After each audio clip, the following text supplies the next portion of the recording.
All right, first and foremost, please do not misinterpret what I'm saying. All I'm doing is providing statistics, nothing else.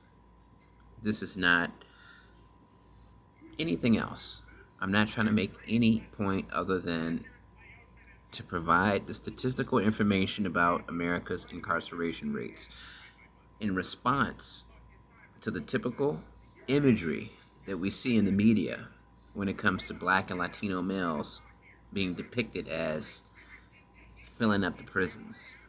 You know, the media loves to present black and Latino men as being basically in love with prison, being in love with prison gangs, and being so criminally inclined that they just can't stay out of prison.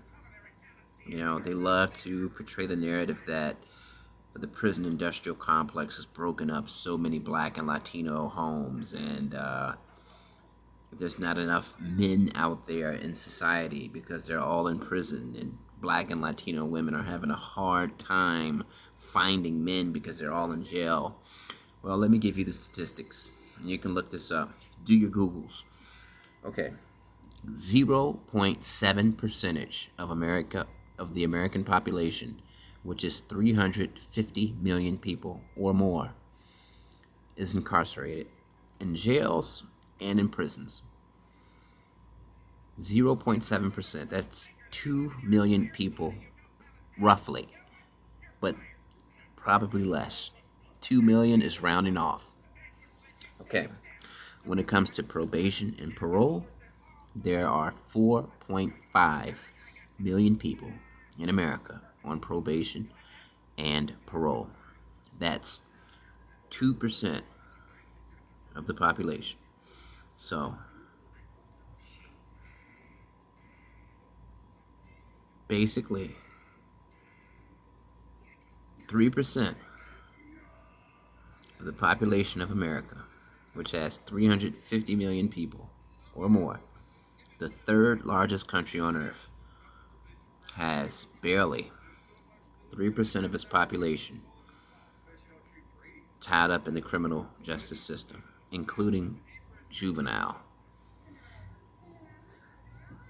Barely half of 1%, 0.7% of the American population is in prison plus jails combined. If you want to be liberal and say that half are black and Latino, that means that under half of 1% of black and Latinos are in prison and jails. 0.35%. So 0.35% of the prison and jail population is black and Latino, if you want to say half. If you want to say that half of the people on probation and parole are black and Latino, that would be 2.2 million people,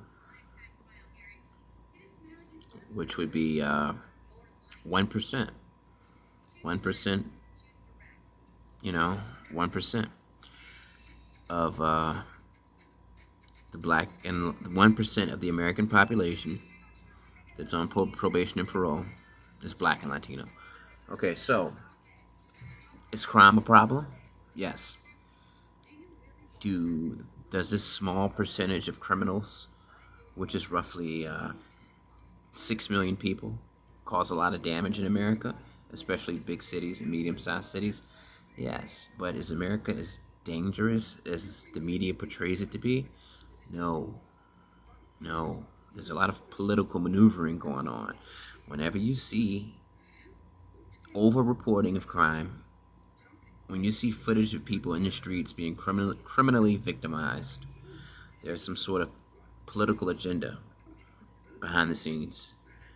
Whenever there's a reporting that criminality has increased, it's political maneuvering.